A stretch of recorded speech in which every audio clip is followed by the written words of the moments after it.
Greetings, I'm Derek Belace, the Director of Discipleship for the Oklahoma Annual Conference.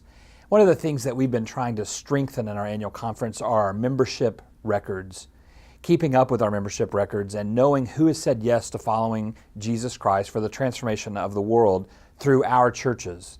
One of the ways that we are doing that is to make this brief video to help you in your membership record keeping task in the local church, both from the perspective of a local church pastor, but also from lay volunteers who may be helping with this or church secretaries who have been given this responsibility. We know that numbers represent people, and people are important in the kingdom of God.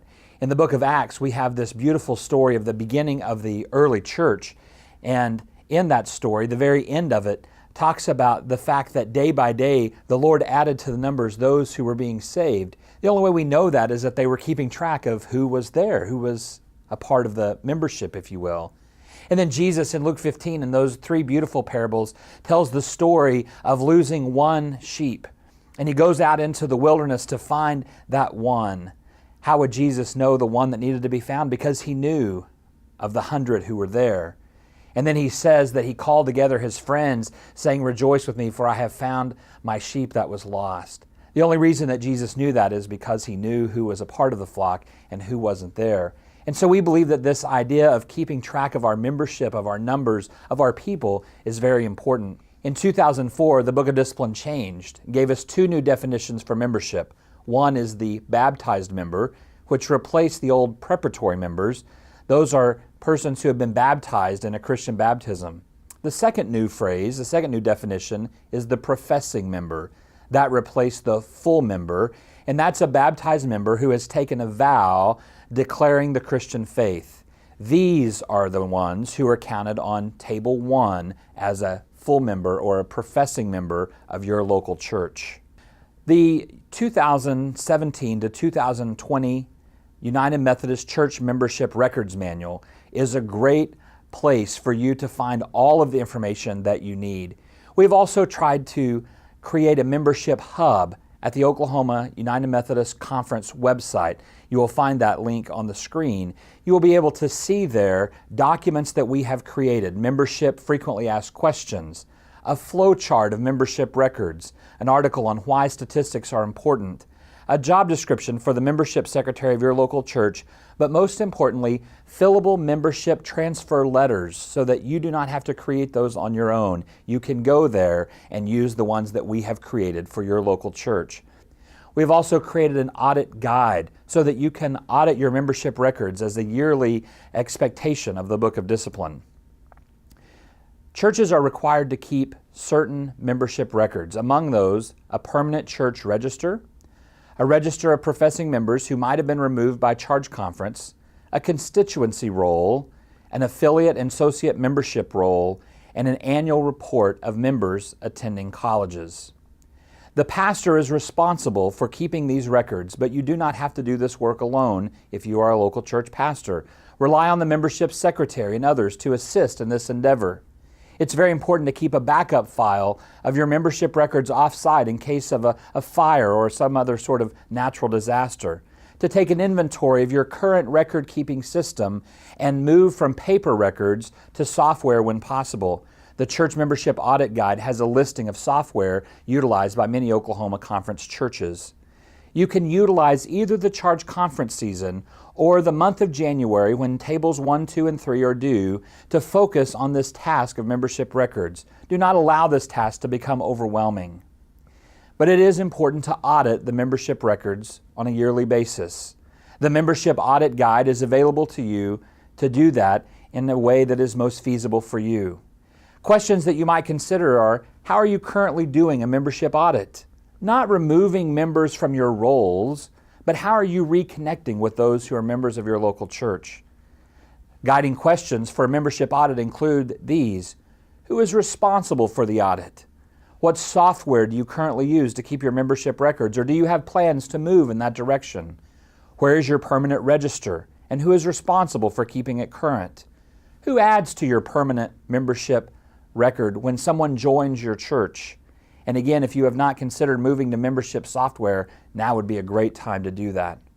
But the focus of the membership audit should never be on removing people from your church records, but rather reconnecting with members of your local church to care for and nurture those who are a part of your membership but may not be actively participating in the life of your church. One of the ways to do that is to find longtime members of your church to help you go through the permanent roll, to ask questions: who has moved? Who has died? It is important to keep our records up to date, to remove those who have died from the rolls, but then to locate and update addresses for those who are inactive.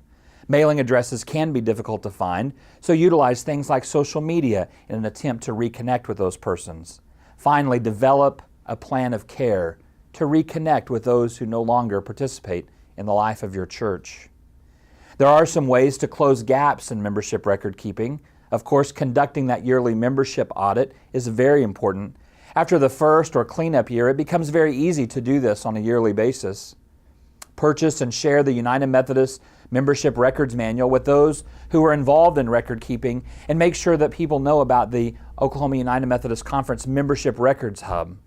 Report the status of membership records at least once a year at a church council meeting.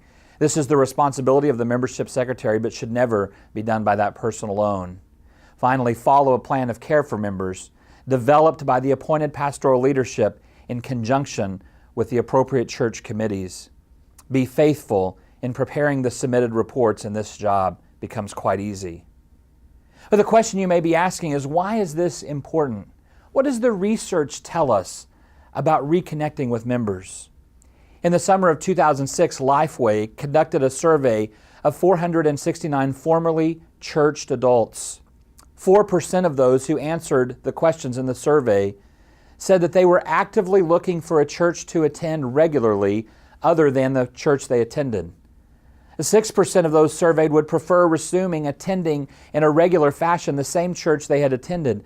But the most astounding figure to me was that 62% were not actively looking for a church, but were open to the idea of attending church regularly again.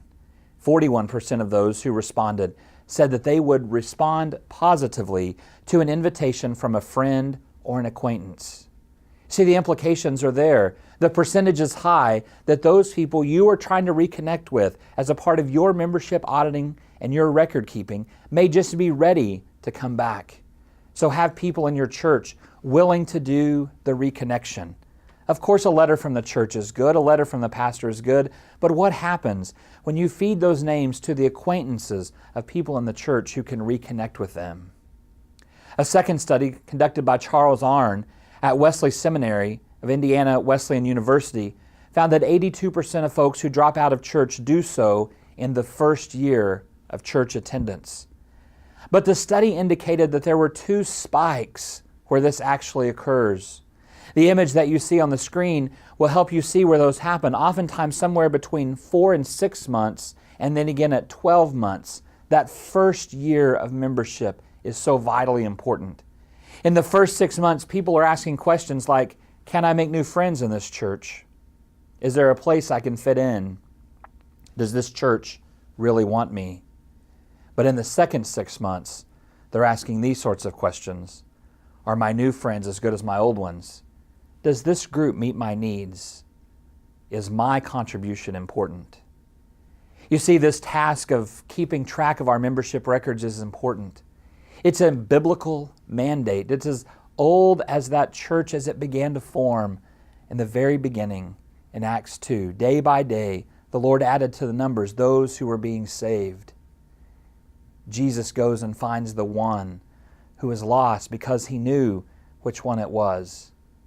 So we encourage you, in whatever season you find your church in, to take those membership records, to audit them on a yearly basis, to reconnect with those who have said yes to following Jesus Christ for the transformation of the world through your local church.